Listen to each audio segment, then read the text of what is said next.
Treasure Hunt tycoon. अध्याय 3, भंडारण खजाने की खोज। लीडू अपनी वर्तमान स्थिति के बारे में आशावादी नहीं था। हालांकि हन्ना हंस से नाराज लग रही थी, लेकिन असल में वह अपने भाई को यूं ही बाहर नहीं निकालेगी। आखिरकार यह घर उन दोनों का था। अब जब हंस वापस आ गया था, लीडू को लगा कि उसे बेडरूम से बाहर निकल जाना चाहिए, खासकर इसलिए क्योंकि उसका किराया लगभग चुकाने वाला था। उस शाम लीडू टहलने के लिए बाहर जाने वाला था। जैसे ही वह दरवाजे के पास पहुंचा, उसने आंगन से बहस की आवाज सुनी। क्या उस चीनी लड़के का पट्टा लगभग खत्म नहीं हो गया है? बस उसे बाहर जाने के लिए कह दो। यह हंस की आवाज थी। बाहर निकलो, बाहर निकलो, बाहर निकलो। तुम इतनी भयानक बात इतने सहज स्वर में कैसे कह सकती हो? हन्ना ने निराश स्वर में पूछा। क्या तुम्हें पता है कि पिछले कुछ हफ्तों में उसे कितनी मुश्किलों का सामना करना पड़ा है? इससे हमारा क्या लेना देना? हन्ना, मेरी बहन, तुम बहुत मासूम हो। तुम्हें आज की दुनिया की कठोरता का अंदाजा नहीं है। मैं कहता हूँ हंस, अब तुम्हें याद आया कि तुम्हारी एक बहन भी है, और मैं बाहरी दुनिया की कठोरता से वाकिफ हूँ, इसीलिए हमें एक दूसरे के प्रति दयालु होना चाहिए, भगवान ने कहा। ओह प्लीज मुझे छोड़ दो, हंस ने हन्ना को बीच में ही टोकते हुए अपना सिर सहलाया। तुम्हें पता है कि मैं ईश्वर में विश्वास नहीं करता। तुम सच में उस चीनी लड़के को यूं ही जाने के लिए नहीं कह सकती। मुझे पता है तुम क्या सोच रहे हो हंस। सुनो, मुझे अभी अपनी नाइट शिफ्ट पर जाना है। अगर मैं वापस आई और मुझे पता चला कि ली किसी वजह से चला गया है या वो उदास है, तो मैं कसम खाती हूँ कि मैं तुम्हें तुरंत बाहर निकाल दूंगी। तुम्हें पता है कि मैं अपनी बात पर कायम हूँ, हन्ना ने कहा। हंस आखिरकार मान गया, लेकिन खुद को रोक नहीं पाया और पूछा, तुम उसके साथ इतना अच्छा व्यवहार क्यों कर रही हो? मुझे मत बताना कि तुम्हें उस डरपोक से प्यार हो गया है। हन्ना मुस्कुराई। तुम्हें पता है ऐसा नहीं है। ठीक है, सच कहूं तो ली इस समय बहुत मुश्किल दौर से गुजर रही है और हाल ही में कई बातों को लेकर तनाव में रही है। मैं ऊंट की पीठ तोड़ने वाली आखिरी चीज नहीं बनना चाहती। फॉक्स दूसरों के साथ ऐसा व्यवहार नहीं करते। उनकी बातचीत सुनकर लीडू किसी अजीब मुलाकात से बचने के लिए चुपचाप अपने कमरे में लौट गया। उसके लिए बेहतर यही था कि वह उस वक्त वहां न आए। हन्ना की सुरक्षात्मक देखभाल ने लीडू को सचमुच छू लिया और उस जैसे गरीब आदमी के पास बहुत कम विकल्प थे। हालांकि लीडू एक बहुत ही स्वाभिमानी युवा चीनी व्यक्ति था और वह किसी और की दयालुता का फायदा नहीं उठाना चाहता था। अरे छोटे कीड़े, आज रात मैं तुम्हें सीवेज से सिक्के निकालने ले जा रहा हूँ, लीडू ने कहा। उसकी नजर उस छोटे कीड़े पर पड़ी जिसका सिर उसकी हथेली से बाहर निकला हुआ था। इन हालात में जब उसके पास न तो पैसा था और न ही नौकरी, तो कमाई का सबसे तेज तरीका क्या था? खोया हुआ पैसा ढूंढना ही था। बग अवतार के साथ वह वास्तव में कई काम कर सकता था। सिक्के इकट्ठा करना शायद सबसे थका देने वाला तरीका था, लेकिन यही वह तरीका भी था जिससे उसे कम से कम समय में सबसे ज्यादा फायदा होता और वह अपने जीवन यापन के लिए पर्याप्त बचत कर पाता। जब हन्ना अपनी पुरानी फोर्ड कार में चली गई, तो लीडू ने अपना बैग उठाया और बाहर जाने के लिए तैयार हो गया। बाहर जाते समय उसने हंस को देखा, जो एक बेघर व्यक्ति की तरह फर्श पर टेढ़ा मेढ़ा बैठा था, अपने फोन से खेल रहा था और खूब मजा कर रहा था। कदमों की आहट सुनकर हंस ने बिना सिर उठाए कहा, हाय चीनी लड़के, इतनी देर सोने के बाद शायद तुम्हें अभी बहुत भूख लगी होगी, है ना? लीडू को हंस के बारे में अच्छी या बुरी कोई धारणा नहीं थी। हालांकि हंस एक हिप्पी की तरह व्यवहार करता था, लेकिन जहां तक लीडू को पता था, उसने वास्तव में कभी कुछ गलत नहीं किया था। कम से कम हंस ने कभी ऐसा कुछ नहीं किया जिससे लीडू को व्यक्तिगत रूप से ठेस पहुंचे। लीडू ने कंधे उचकाए और जवाब दिया, कुछ हद तक। क्या हुआ? हंस उठा और मुस्कुराते हुए बोला, मुझे भी भूख लगी है। क्या हम पिज्जा शेयर कर सकते हैं? आपकी दावत? अरे क्या तुम सब चीनी लोग अमीर नहीं हो? जब मैं लॉस एंजल्स में था, तो अक्सर चीनी लोगों द्वारा शहर की सारी हवेलियां खरीद लेने की खबरें सुनता था। लीडू ने बिना किसी हिचकिचाहट के अपना बटुआ निकाला और हंस की चमकती आंखों के सामने 5 $1 के सिक्के दिखाए। मेरे पास तो बस यही है। तुम तय करो मैं तुम्हारे साथ कैसा व्यवहार करूं। हंस ने हार मानकर आंखें घुमाई। फिर उसने खुद को थपथपाया और आखिरकार एक हरा अलेक्जेंडर हैमिल्टन निकाला। $100 के नोटों पर फ्रैंकलिन का चित्र छपा था। हालांकि अमेरिका के पहले वित्त मंत्री अलेक्जेंडर हैमिल्टन ने $10 के नोटों पर अपना चित्र छपवाया था। अरे देखो, हमारे पास $15 हैं, जो पिज्जा हट से एक काली मिर्च और बीफ स्ट्रिप्स वाले पिज्जा के लिए काफी हैं, हंस ने गर्व से घोषणा की। और हमारे योगदान के अनुसार मुझे पिज्जा का 3/4 हिस्सा मिलेगा, जबकि तुम्हें 1/4। लीडू ने हंस की ओर देखते हुए सिर हिलाया। कोई आश्चर्य नहीं कि तुम्हारा व्यवसाय दिवालिया हो गया। तुम्हारा गणित वाकई बहुत दयनीय है। मुझे 1/3 मिलेगा और तुम्हें 2/3, ठीक है? लीडू की बात सुनकर हंस गुस्से से भर गया। किसने कहा कि मैं दिवालिया हो गया हूँ? बस कुछ आर्थिक तंगी से जूझ रहा हूँ। सच कहूँ तो इस बार मैं फ्लैगस्टाफ में एक नीलामी देखने आया हूँ। मैं खूब पैसा कमाऊंगा। नीलामी में जा रहे हो? लीडू ने आश्चर्य से जवाब दिया। क्या तुम्हारे पास संग्रहणीय वस्तुएं खरीदने के लिए पैसे हैं? उनकी राय में नीलामी सिर्फ अमीर लोगों के लिए होती है जिनके पास कलात्मक लेकिन बेकार चीजों पर खर्च करने के लिए बहुत ज्यादा पैसा होता है। इसलिए जब लीडू ने हान को सिर्फ $10 पाने के लिए अपना पूरा शरीर झोंकते देखा तो उसे नहीं लगा कि वह इतना अमीर है कि इस तरह का कलात्मक शौक पाल सके। हंस ने फिर आंखें घुमाई, लग रहा था कि ये उसकी आदत में शुमार है। कौन सी संग्रहणीय वस्तुएं? मैं जिस नीलामी में जा रहा हूँ वो एक सार्वजनिक भंडारण नीलामी है। सार्वजनिक भंडारण के लिए नीलामी? हाँ, हंस ने सिर हिलाया। इस वीकेंड फ्लैगस्टाफ में 8 स्टोरेज यूनिट नीलाम हो रही है। मुझे अंदरूनी खबर मिली है कि इस बार एक कास्रो मसाज चेयर भी है। अगर मुझे वो मिल जाए तो। इस विषय पर आते ही उसके मुंह में पानी आ गया। लीडू ज्यादा समय से अमेरिका में नहीं था, इसलिए वह यहाँ के रोजमर्रा के जीवन और संस्कृति से ज्यादा परिचित नहीं था। उसने स्टोरेज यूनिट्स की सार्वजनिक नीलामी के बारे में सुना था, लेकिन इस विषय में उसे बस इतना ही पता था। शेष विश्व की तुलना में अमेरिका में सार्वजनिक भंडारण बाजार के इर्द गिर्द घूमने वाली एक अनोखी संस्कृति थी। चूंकि देश में निवास पर कोई प्रतिबंध नहीं था और लोग देश में कहीं भी आने जाने और रहने के लिए स्वतंत्र थे, इसलिए युवा अमेरिकी अपनी युवावस्था में अपना घर खरीदना पसंद नहीं करते थे और किराए पर रहना पसंद करते थे। हालांकि हर बार जब वे घर बदलते थे तो उनके सामान की देखभाल करना एक झंझट भरा काम होता था। परिणामस्वरूप सार्वजनिक भंडारण का व्यवसाय तेजी से विकसित हुआ। भंडारण कंपनियां जमीन के टुकड़े खरीदकर उन पर गोदाम बनाती थीं और उनमें इकाइयां ग्राहकों को किराए पर देती थीं, जबकि ग्राहक उन भंडारणों का उपयोग अपना सामान जमा करने के लिए करते थे। हालांकि अगर भंडारण का किराएदार एक निश्चित समयावधि के भीतर भुगतान नहीं करता है तो कानून के अनुसार भंडारण इकाई में मौजूद सामान को रेस नूलियस माना जाएगा। नतीजतन गोदाम कंपनी अपनी इच्छानुसार भंडारण के अंदर मौजूद सभी चीजों का निपटान कर सकेगी। ऐसी भंडारण इकाइयों से निपटने का सबसे आम तरीका उन्हें नीलामी में लोगों को बेचना था। जो लोग इस तरह की नीलामी में ऐसी भंडारण इकाइयां खरीदते थे उन्हें खजाना शिकारी कहा जाता था। लीडू जानता था कि हान का अपना व्यवसाय है, लेकिन उसने कभी नहीं सोचा था कि यह इस तरह का व्यवसाय होगा। लीडू को स्टोरेज नीलामी के बारे में ज्यादा जानकारी नहीं थी, इसलिए उसने उत्सुकतावश पूछा, तुम्हारी क्या योजना है? क्या तुम्हें सिर्फ स्टोरेज कंपनी द्वारा नीलाम की जा रही मसाज चेयर के बारे में ही पता है? हंस ने सिर हिलाया।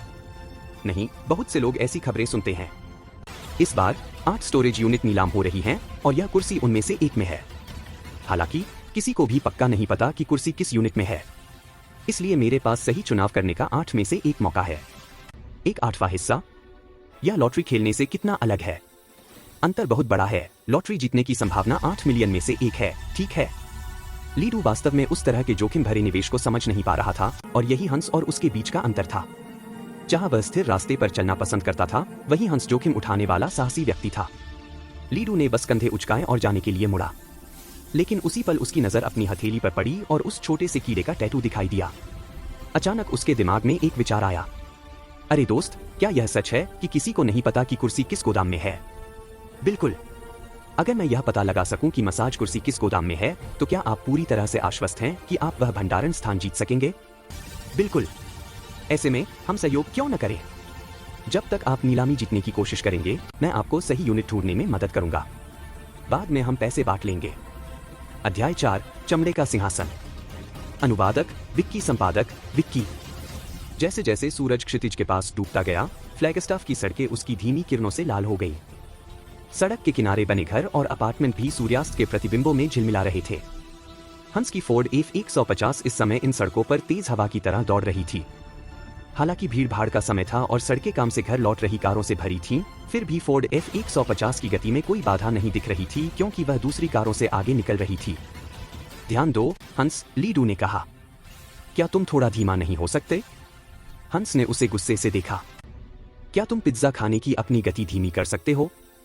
अरे यार, क्या हम इस बात पर सहमत नहीं हुए थे कि 3/4 हिस्सा मेरा है? और हाँ, मुझे मेरा नाम मत पुकारो, मुझे बिग फॉक्स कहो, समझे? नहीं, 2/3। ठीक है, तो यह 2/3 हुआ, लेकिन केवल 2 स्लाइस क्यों बचे हैं? आपने पहले ही 6 स्लाइस खा लिए हैं। यह 3/4 हुआ। लीडू बस अजीब तरह से मुस्कुराकर जवाब दे सका। उस छोटे से कीड़े को नियंत्रित करने में बहुत ऊर्जा लगती थी और वह भूखा भी था। भंडारण गोदाम फ्लैगस्टाफ के उत्तर पूर्वी कोने में स्थित था। यह लगभग 100 एकड़ का बंजर इलाका हुआ करता था। बाद में इसे कई 100 भंडारण इकाइयों में विकसित किया गया, जिन्हें बहुत ही व्यवस्थित ढंग से एक जैसे बक्से जैसे आकार में व्यवस्थित किया गया था। जब तक हंस ने गाड़ी रोकी, पिज्जा बॉक्स में सिर्फ एक ही टुकड़ा बचा था। उसने गाली देते हुए कहा, अरे साले, तूने एक और टुकड़ा कब खाया? लीडू ने ऐसा दिखावा किया जैसे उसने कुछ सुना ही न हो और स्टोरेज कंपनी के दफ्तर के प्रवेश द्वार की ओर चल पड़ा। दीवार पर विज्ञापन का एक नोटिस लगा था। फ्लैगस्टाफ जिला न्यायालय के संपत्ति न्यायाधिकरण द्वारा सौंपे गए आदेश के अनुसार फ्लैगस्टाफ स्थित स्मिथ स्टोरेज कंपनी 1 फरवरी को सुबह 9 बजे कानून के अनुसार स्मिथ स्टोरेज कंपनी यूनिट 202 से 209 की 8 स्टोरेज इकाइयों की नीलामी शुरू करेगी। अधिक जानकारी के लिए कृपया मूल्यांकन रिपोर्ट देखें। नीलाम की जा रही 8 भंडारण इकाइयों का कुल आकार 40,578 वर्ग फुट। नीलामी के विजेताओं के पास भंडारण इकाइयों के अंदर सभी सामग्रियों का अधिकार बरकरार रहेगा। इसके अतिरिक्त उस इकाई के लिए नीलामी समाप्त होने के क्षण से 24 घंटे के लिए खरीदार के पास भंडारण इकाई पर पूर्ण अधिकार होंगे। 24 घंटे के बाद इकाई के सभी अधिकार स्मिथ स्टोरेज कंपनी को वापस कर दिए जाएंगे। पंजीकरण की अंतिम तिथि 1 फरवरी सुबह 9 बजे। पंजीकरण स्थान भंडारण कंपनी कार्यालय नीलामी स्थान 10 ट्रेन स्ट्रीट फ्लैगस्टाफ। कृपया ध्यान दें, नीलामी के नियमों के अनुसार नीलामी की वस्तुएं जैसी हैं वैसी ही बेची जाएंगी। हमारी फर्म इकाइयों के अंदर मौजूद सामग्री में किसी भी प्रकार की खराबी के लिए जिम्मेदार नहीं है। नीलामी के बारे में अधिक जानकारी के लिए कृपया हमसे संपर्क करें। लीडू ने पहले कभी किसी नीलामी में भाग नहीं लिया था, इसलिए उसके लिए सब कुछ नया और दिलचस्प था। लेकिन दूसरी ओर हंस के लिए यह जानकारी पहले से ही पुरानी खबर थी। पिज्जा का आखिरी टुकड़ा खत्म करने के बाद हंस ने अधीरता से कहा, ठीक है चीनी लड़के, अब और समय बर्बाद मत करो, चलो जाकर देखते हैं। लीडू ने कहा, हंस तुम्हें अधिक धैर्य रखना सीखना चाहिए। मुझे बिग फॉक्स कहो। जब तक हम नीलामी मंच के पास हैं, कृपया मुझे बिग फॉक्स ही कहो, हंस ने गंभीर स्वर में बीच में ही टोक दिया। तो फिर कृपया मुझे चीनी लड़का मत कहिए, मुझे ली कहिए। ठीक है ली, तो चलिए। हम यहाँ क्या कर रहे हैं? मैंने तुम्हें पहले ही बता दिया था कि स्टोरेज यूनिट सिर्फ उसी खरीदार को मिलेगी जो बोली जीतेगा, किसी और को नहीं। लीडू ने जवाब देने से पहले आसपास के इलाके पर नजर दौड़ाई। थोड़ा सब्र करो बिग फॉक्स। हम चीनियों में एक कहावत है, युद्ध नजदीक आने पर भाले की नोक तेज करने से वह तेज नहीं तो चमकदार जरूर हो ही जाती है। मैं बिना किसी तैयारी के युद्ध में नहीं जा सकता। मुझे कम से कम उन भंडारण इकाइयों की जांच करनी होगी, तभी मैं तुम्हें सलाह दे पाऊंगा कि कौन सी इकाई चुननी है। हंस ने यूनिट की ओर इशारा किया। ये 8 स्टोरेज यूनिट हैं। ये सभी एक बीमा कंपनी के मैनेजर के थे जिन्हें पीठ की समस्या थी। उन्होंने मसाज चेयर खरीदी थी और उसे यहाँ की एक यूनिट में छोड़ दिया था। हालांकि यह 8 में से किस यूनिट में है यह कोई नहीं जानता। उसे अब इसकी जरूरत क्यों नहीं रही? लीडू ने पहली यूनिट के चारों ओर घूमते हुए पूछा। उसी समय उसने हाथ खोलने से पहले छोटे कीड़े को बुलाया। कीड़े ने लीडू की हथेली से अपना सिर बाहर निकाला और तेजी से जमीन पर कूद गया। मुझे यकीन नहीं है, शायद उसने बहुत पैसा कमाया होगा। वे लॉस एंजल्स में एक बेहतर हवेली में रहने चले गए, हंस ने जवाब दिया। लीडू ने सिर हिलाया। उसी क्षण उसकी चेतना उस छोटे कीड़े पर केंद्रित हो गई और उसे गोदाम में ले गई। पूरा स्टोरेज यूनिट कंक्रीट से बना था और शटर दरवाजों से बंद था। यहाँ तक कि हवा को भी कमरे में आने में शायद मुश्किल होती होगी। हालांकि छोटे कीड़े के लिए यह कोई खास समस्या नहीं थी। वह गोदाम की दीवारों से वैसे ही गुजरा जैसे पहले लीडू की हथेली में गायब हो गया था। दूसरी खास बात यह थी कि छोटा कीड़ा किसी भी परिस्थिति में सब कुछ साफ साफ देख सकता था। हालांकि गोदाम अंधेरे में डूबा हुआ था, फिर भी लीडू की खोज में कोई बाधा नहीं आई। हालांकि लीडू के पास ज्यादा समय नहीं था। पिछले प्रयोगों के अनुसार वह उस छोटे कीड़े को ज्यादा से ज्यादा 5 मिनट तक ही नियंत्रित कर सकता था, और उसके बाद भी वह थक जाता और अपनी सहनशक्ति वापस पाने के लिए उसे काफी देर तक आराम करना पड़ता। सुविधा केंद्र की ओर जाते हुए लीडू ने पहले ही योजना बना ली थी कि उसे क्या करना है। वह हर स्टोरेज यूनिट में लगभग 1 मिनट बिताएगा, जिससे उसे कुर्सी ढूंढने के 8 में से 5 मौके मिलेंगे। यह संभावना बहुत बुरी नहीं थी। इस छोटे से कीड़े के सिर्फ 2 छोटे पैर थे, इसलिए उसकी रफ्तार ज्यादा तेज नहीं थी। लेकिन शुक्र है कि उसमें बिना किसी रुकावट के चीजों के बीच से गुजरने की क्षमता थी। लीडू दुआ कर रहा था कि कुर्सी किसी अनजान जगह पर न रखी हो, वरना उसका समय बर्बाद हो जाता। नीलामी के नियमों के अनुसार प्रतिभागी केवल भंडारण के बाहर ही खड़े हो सकते थे, लेकिन अंदर प्रवेश नहीं कर सकते थे और न ही किसी वस्तु को छू सकते थे। जैसे ही छोटा कीड़ा यूनिट 202 में दाखिल हुआ, उसने तेजी से वहां झाड़ू लगाई, लेकिन उसे मसाज कुर्सी नहीं दिखी। हालांकि यूनिट काफी बड़ी थी और तरह तरह की चीजों से भरी हुई थी। मोटरसाइकिल के कई पुर्जे, टायर और दूसरी कीमती चीजें थीं। इसके अलावा कचरा, टूटे हुए फर्नीचर और लकड़ी के टुकड़े जैसी बेकार चीजें भी थीं। मसाज चेयर का कोई नामो निशान नहीं था। हंस ने पहले बताया था कि मसाज चेयर कास्रो न्यूमेटिक मशीनरी कंपनी द्वारा बनाई गई प्रमुख वस्तु है और यह बहुत बड़ी और आलीशान होनी चाहिए। कोई छोटी मोटी चीज नहीं थी, इसलिए लीडू को ज्यादा ढूंढने की जरूरत नहीं पड़ी। जब तक वो स्टोरेज यूनिट में थी, इसमें कोई शक नहीं था कि लीडू उसे ढूंढ ही लेगा। इसके अलावा यूनिट में इतनी जगह भी नहीं थी कि उस आकार की कोई चीज छिपाई जा सके। लीडू को बस तिरपाल और चादर के कवर के नीचे, कोनों में या दूसरे बड़े बक्सों में देखना पड़ता था। सिर्फ इतनी जगह में ही मसाज चेयर फिट हो सकती थी। यह पहली बार था जब उसने उस छोटे से कीड़े को नियंत्रित करके बहुत जटिल काम करवाया था, इसलिए लीडू समय की सही गणना नहीं कर पाया। नतीजतन वह अगली 2 स्टोरेज यूनिटों में बहुत देर तक रुका रहा। जैसे ही कीड़ा चौथी यूनिट में दाखिल हुआ, लीडू को एहसास हुआ कि अब ज्यादा समय नहीं बचा है। वह बस एक थका हुआ सा आह भर सका और फिर उस छोटे से कीड़े को वापस ले जाकर आराम करने की तैयारी करने लगा। तभी वह छोटा सा कीड़ा एक ढक्कन से गुजरा। जैसे ही उसने अपना सिर उठाया, एक चमकदार चमड़े की कुर्सी की छवि उसकी नजर में आ गई। कुर्सी लगभग 6 फुट ऊंची और 3 फुट चौड़ी थी। असली भूरे चमड़े से ढकी, उसमें 2 आर्मरेस्ट और एक LED स्क्रीन भी थी। यह बहुत ही आलीशान थी। उस कुर्सी को देखकर लीडू ने प्रशंसा से आह भरी। इसमें कोई आश्चर्य नहीं कि हंस ने कहा कि उसे बेचकर वह खूब पैसा कमा सकता है। यह कुर्सी नहीं, सिंहासन है। अध्याय 5, सफल अधिग्रहण। अनुवादक विक्की, संपादक विक्की। 1 फरवरी को मौसम खासा उदास लग रहा था। सुबह सबसे पहले हंस और लीडू स्मिथ स्टोरेज कंपनी की बस में सवार हुए। नीलामी लगभग 9 बजे शुरू होनी थी, लेकिन हंस चाहते थे कि वे दोनों अपने प्रतिस्पर्धियों को देखने के लिए पहले पहुंच जाए। यह जानते हुए कि लीडू पहली बार ऐसी नीलामी में शामिल हो रहे थे, हंस ने समझाया, जल्दी पहुंचने से हमें अपने प्रतिस्पर्धियों को देखने का समय मिल जाएगा। हमें यह बेहतर ढंग से समझना होगा कि हम किसके साथ काम कर रहे हैं, ताकि हम बोली के अगले दौर के लिए अपनी रणनीतियों को उसी के अनुसार समायोजित कर सकें। ज्यादातर बोली लगाने वाले लगभग 8:30 बजे पहुंच गए थे। लीडू ने अनुमान लगाया कि वहां लगभग 50 लोग थे। उसे अचानक थोड़ा दबाव महसूस हुआ। यहाँ बहुत सारे लोग हैं, लेकिन सिर्फ 8 स्टोरेज यूनिट। ये सब मसाज चेयर के लिए यहाँ आए हैं। चिंता मत करो, इनमें से कम आधे लोग तब तक बोली नहीं लगाएंगे जब तक उन्हें पूरी तरह यकीन न हो जाए, जबकि बाकी लोग तो बस कम कीमत पर कुछ खरीदने की उम्मीद में यहाँ आए हैं। खैर, हम यहाँ सिर्फ एक स्टोरेज यूनिट के लिए आए हैं और मेरे पास उसके लिए काफी पैसे हैं। तुम्हें पैसे कहाँ से मिले?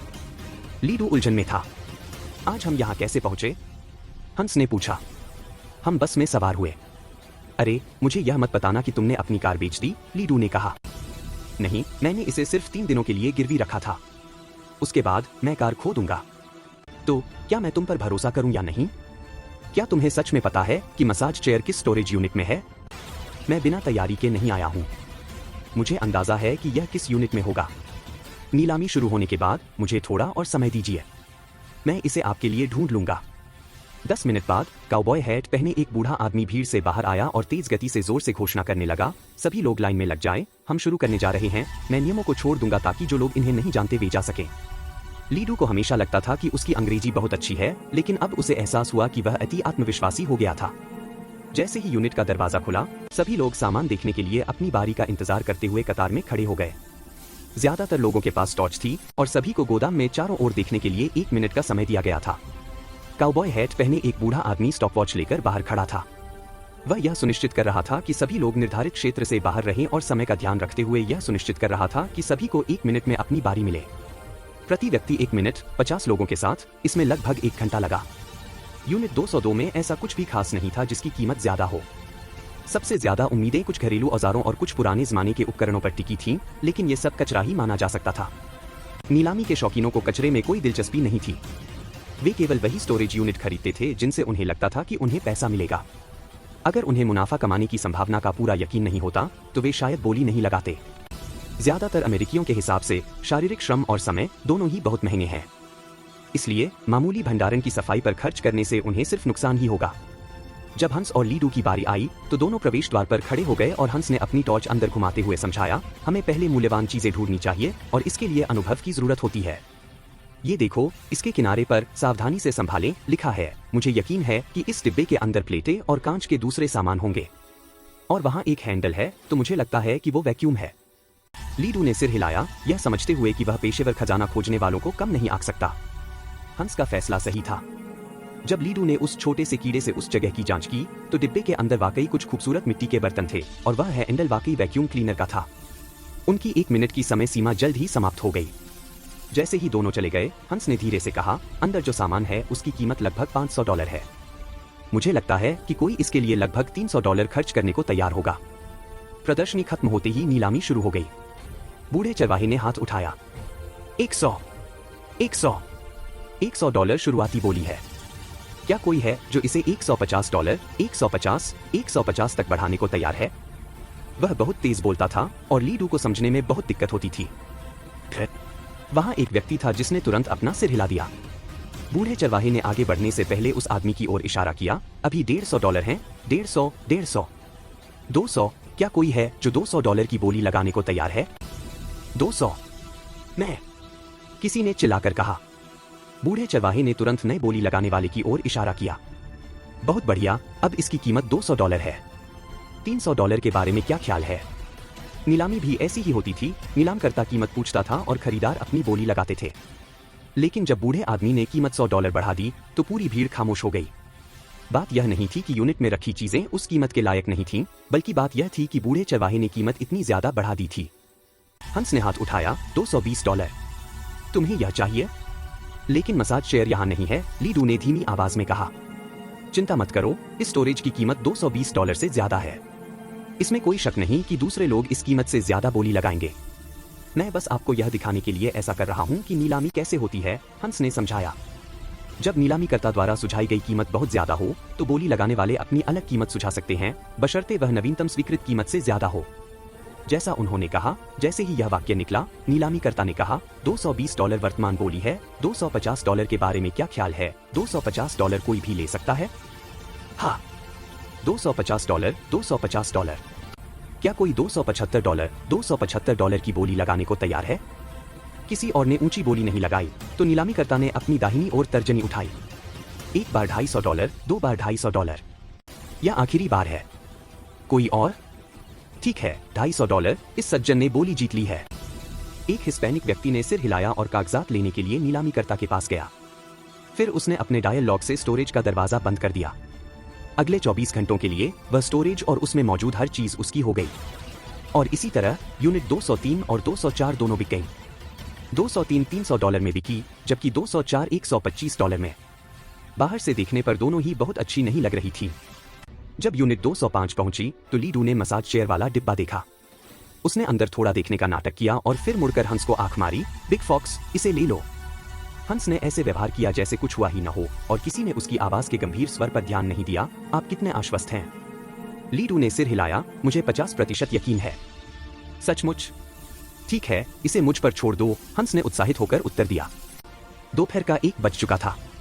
दोनों ने अभी तक कुछ खाया नहीं था, बस थोड़ा सा पानी पिया था। हालांकि सभी की हालत भी ऐसी ही थी और वे काफी थके हुए लग रहे थे। नतीजतन मुकाबला कुछ हद तक शांत हो गया था। दूसरी ओर नीलामीकर्ता हर बिकती हुई वस्तु के बीच आराम कर सकता था। यहाँ तक कि वह आधे घंटे की झपकी भी ले सकता था, इसलिए बूढ़ा आदमी अब भी सुबह जैसा ही तरोताजा लग रहा था। $100, $100 शुरुआती कीमत है। क्या कोई है जो $150, $150 की बोली लगाने को तैयार है? हंस ने हाथ उठाकर अपनी रुचि दिखाई। नीलामीकर्ता ने उसकी ओर इशारा किया। $150, अब $150 की कीमत है। ऐसे में $200 कोई कैसे लेगा? बाकी सभी खजाना खोजने वाले या तो चेहरे पर उदासी लिए हुए थे या फिर आपस में बातें कर रहे थे, बोली को पूरी तरह से नजरअंदाज कर रहे थे। कोई भी प्रतिस्पर्धा करने को तैयार नहीं था। ली डू ने अपना चेहरा खुला रखने की पूरी कोशिश की। हालांकि उसका दिल तूफानी समुद्र की तरह अशांत था और वह ईसा मसीह से प्रार्थना कर रहा था कि कोई प्रतिस्पर्धी न रहे। हालांकि किसी और ने उस बॉक्स को देखा था क्योंकि एक व्यक्ति ने मैं कहकर बोली लगाई थी। अच्छा, अभी तो $200 हैं। फिर $250 कैसे होंगे? क्या कोई है जो $250 देने को तैयार हो? मैं भी आऊंगा, हंस ने कंधे उचकाते हुए जवाब दिया। मुझे आज कुछ खरीदना है, मेरे पास खर्च करने के लिए पैसे हैं, मैं इस स्टोरेज पर दाव लगाऊंगा। $250 की बोली है। कोई $300 की बोली लगाना चाहे तो? नीलामीकर्ता ने पूछा। किसी और ने उससे ज्यादा बोली नहीं लगाई। यूनिट 205 में जो दिख रहा था उससे पता चलता था कि उसकी कीमत पिछली 3 स्टोरेज यूनिटों से भी कम थी। तो जैसा कि हंस ने कहा, इस स्टोरेज को खरीदना उसकी किस्मत की परीक्षा थी। एक और त्वरित पूछताछ के बाद यह देखकर कि कोई और बोली लगाने वाला नहीं है, नीलामीकर्ता ने हंस की ओर इशारा किया। बहुत बढ़िया, यूनिट 205 अब आपकी है।